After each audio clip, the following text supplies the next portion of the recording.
Bom dia, meu irmão, bom dia, minha irmã. Sejam todos bem-vindos a essa nossa aula bíblica de hoje, dia 12 de abril de 2020, é um domingo de Páscoa.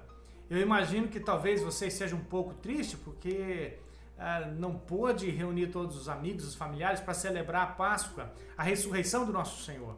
Para a tradição cristã, a Páscoa é a comemoração da ressurreição do nosso Senhor. Hoje à noite, na mensagem para o culto, eu farei uma alusão, sim, à ressurreição do Senhor e será o nosso tema de logo mais à noite. Mas agora pela manhã eu quero dar continuidade ao nosso estudo da escola bíblica, onde nós estamos estudando sobre os 10 mandamentos. Todos nós já sabemos, eu espero que se você não viu ainda, fica aí o convite para você ir aí na nossa playlist desse canal, você vai encontrar os 2 primeiros estudos a respeito dos 10 mandamentos, tá bom? Hoje nós vamos ler o segundo mandamento da lei de Deus, que está lá no livro de Êxodo, capítulo 20. O verso é o de número 4. Portanto, o primeiro mandamento foi: não tenha outros deuses diante de mim. Esse é o nosso primeiro mandamento. O segundo mandamento: não faça para você imagem de escultura, nem semelhança alguma do que há em cima do céu, nem embaixo na terra, nem nas águas, nem debaixo da terra. Não adore essas coisas, nem preste culto a elas, porque eu, Senhor, seu Deus, sou Deus zeloso, que visita a iniquidade dos pais dos filhos, até a 3ª e 4ª geração daqueles que me odeiam, mas faço misericórdia até 1000 gerações daqueles que me amam e guardam os meus mandamentos. Na tradição reformada, este é o segundo mandamento: não farás para ti imagem de escultura. Na tradição católica, faz parte do primeiro mandamento, né? Ou seja, os 2 primeiros para nós seriam então para os adeptos da religião católica o único mandamento. E os católicos, quando chega no 9º mandamento, eles têm ali 2 mandamentos, mas isso fica uma conversa para um outro dia. Vamos destacar aqui, irmãos, essa ordem dada por Deus ao seu povo: não farás para ti imagem de escultura. Nós somos seres que fazemos coisas, e quando fazemos, temos o prazer nelas.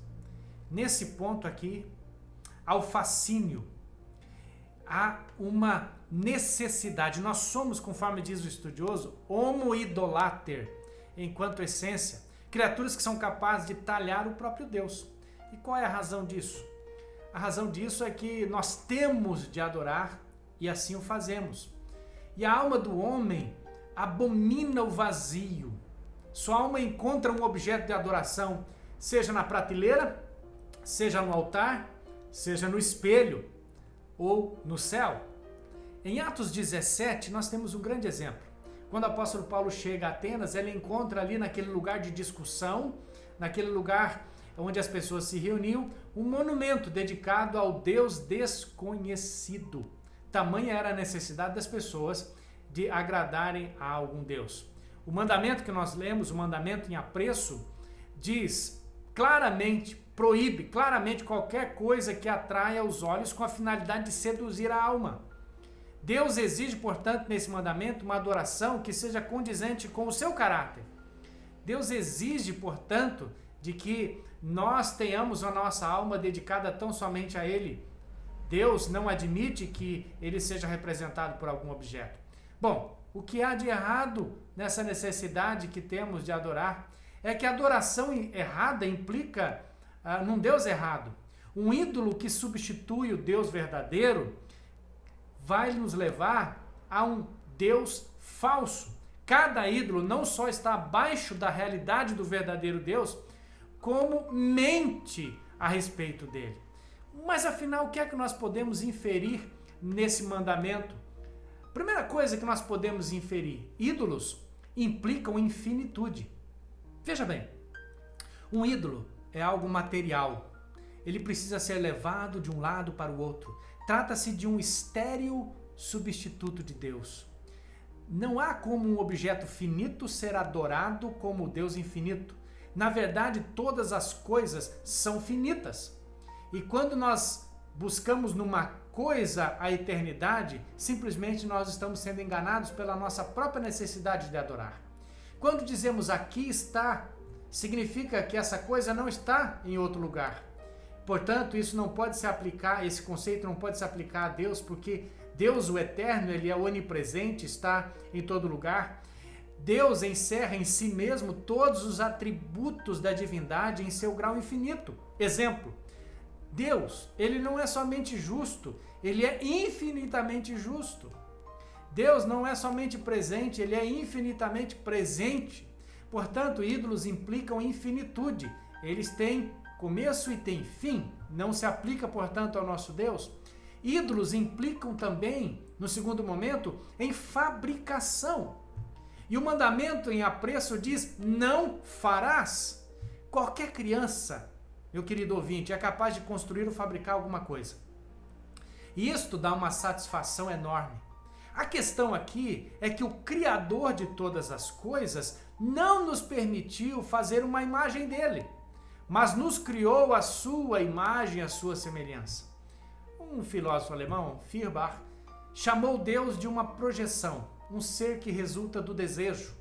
Esse filósofo compreendeu a lógica da idolatria e ele pegou a essência do problema.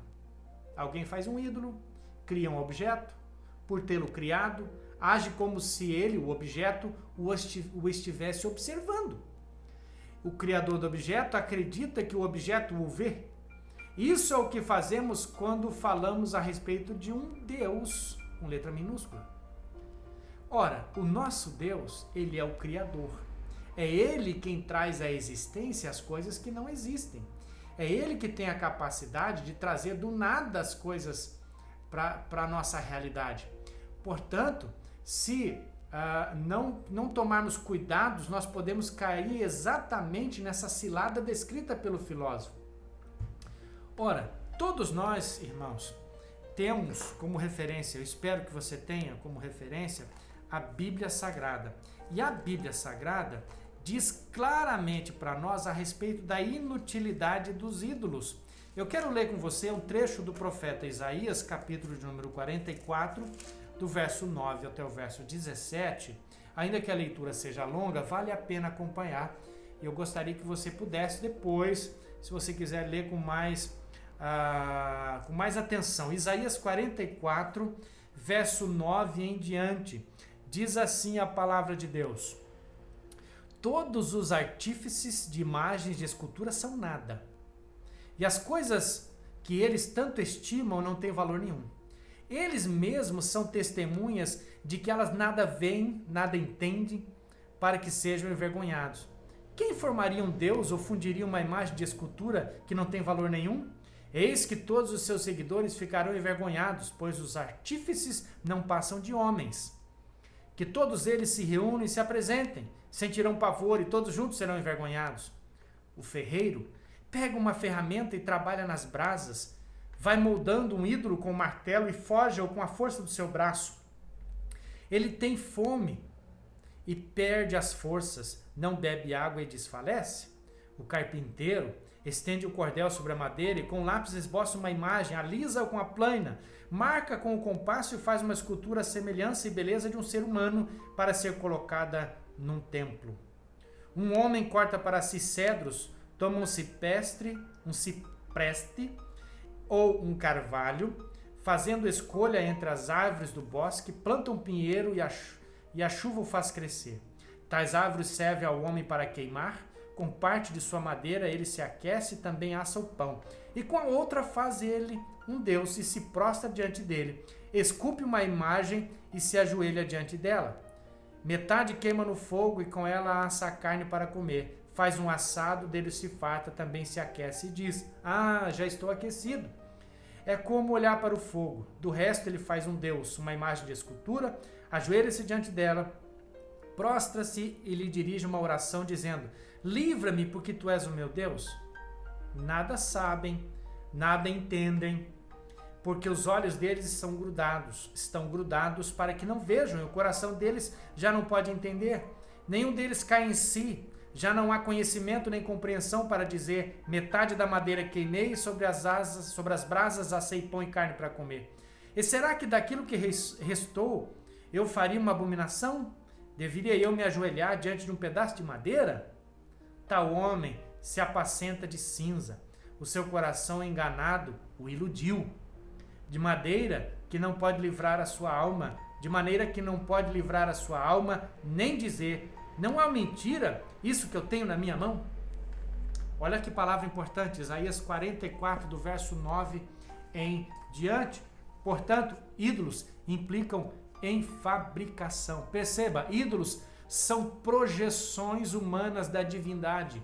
São seres que resultam do desejo e tão somente. Mas ainda outra coisa, ídolos também implicam em controle. Há uma tendência de acharmos que podemos controlar a divindade. Com os ídolos que a gente faz, a gente controla. Nós podemos movê-los de lugar. No entanto, nós não podemos controlar Deus. Deus, em sua natureza, é incontrolável. Ele é o Todo-Poderoso. E aqui, Deus retira de nós o trono, ou a tentativa de tê-lo, ou a tentativa de manipulá-lo, a tentativa de dissuadi-lo. Deus não é alguém que a gente pode torcer o braço para fazer a nossa vontade. Perceba, nós não somos os fazedores, os criadores, nós somos criação.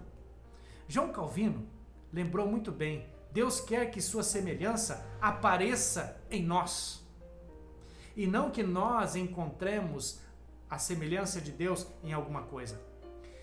No texto que eu lembrei agora há pouco, em Atos capítulo 17, quando o apóstolo Paulo chega para evangelizar na cidade de Atenas, contrastando com os ídolos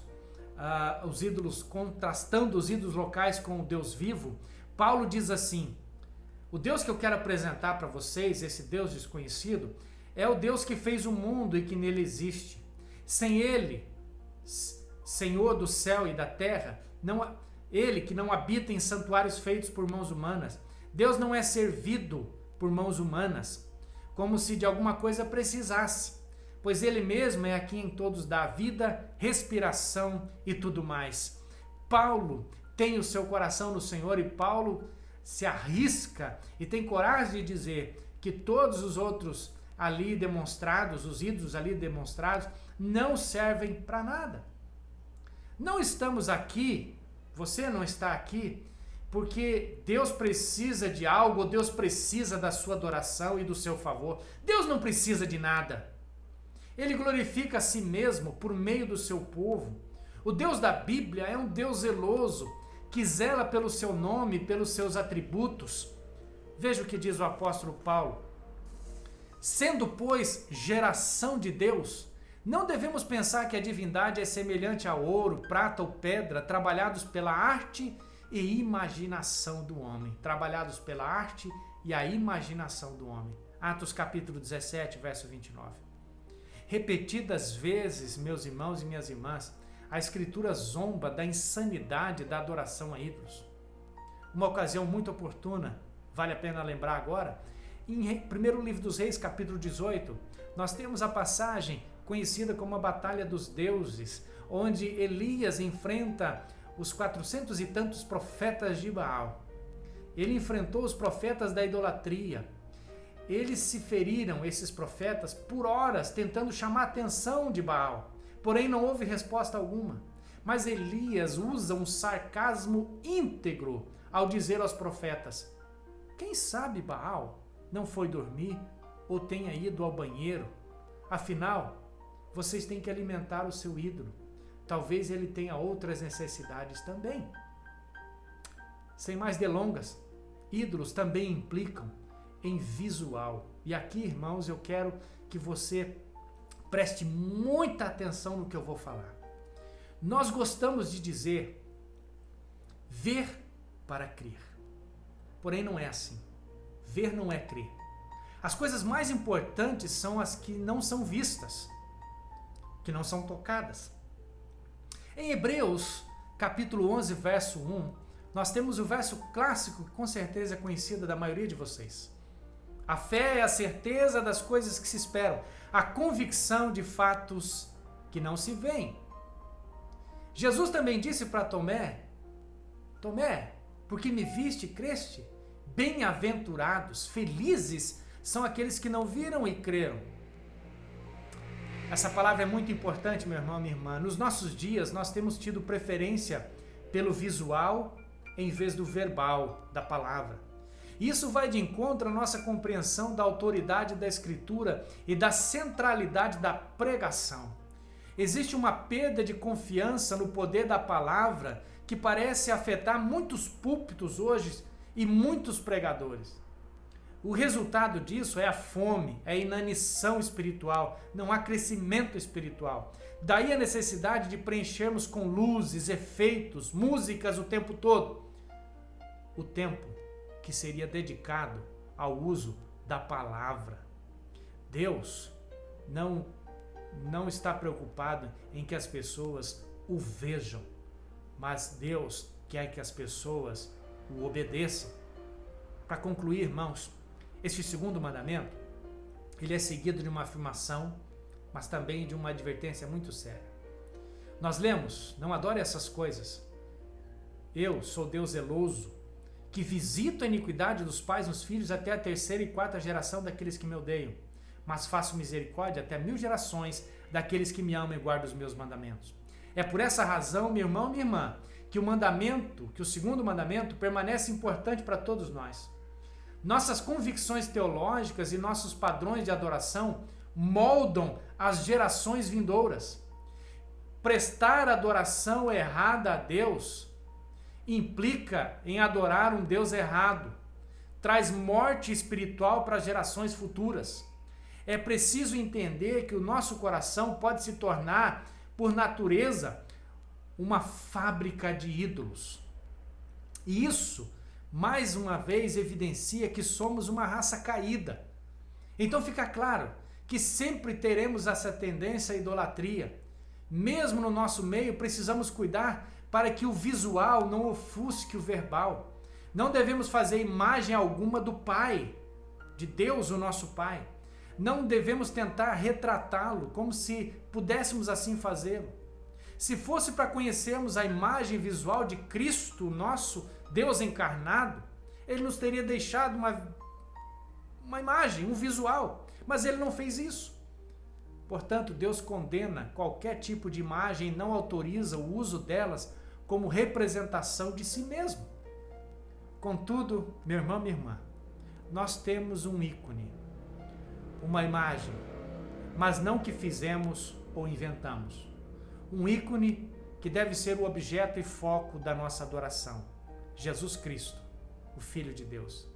Diz o apóstolo Paulo lá em Colossenses, capítulo 1, verso 15 a 16, que Jesus é a imagem do Deus invisível, o primogênito de toda a criação, pois nele foram criadas todas as coisas no céu e sobre a terra, as visíveis e as invisíveis.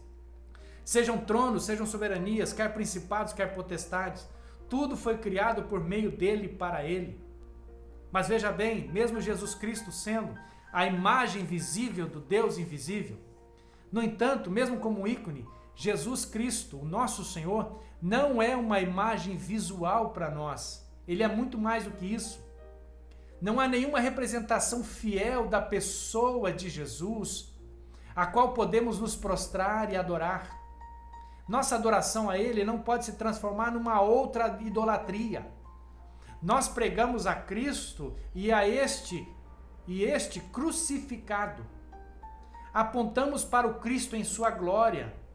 A melhor forma de adorarmos a Jesus Cristo é pregando, usando nossas palavras, a fim de que outros se juntem a nós ainda hoje, para que na eternidade, aí sim, quando estivermos diante dele, o Cristo ressurreto, nos juntemos ao coro celestial, o qual renderá honra e glória para sempre. E com ele reinaremos para sempre. Aí sim, o veremos face a face e o veremos como ele é. Que Deus te abençoe. Fiquem com Deus. Ele vem pra ti.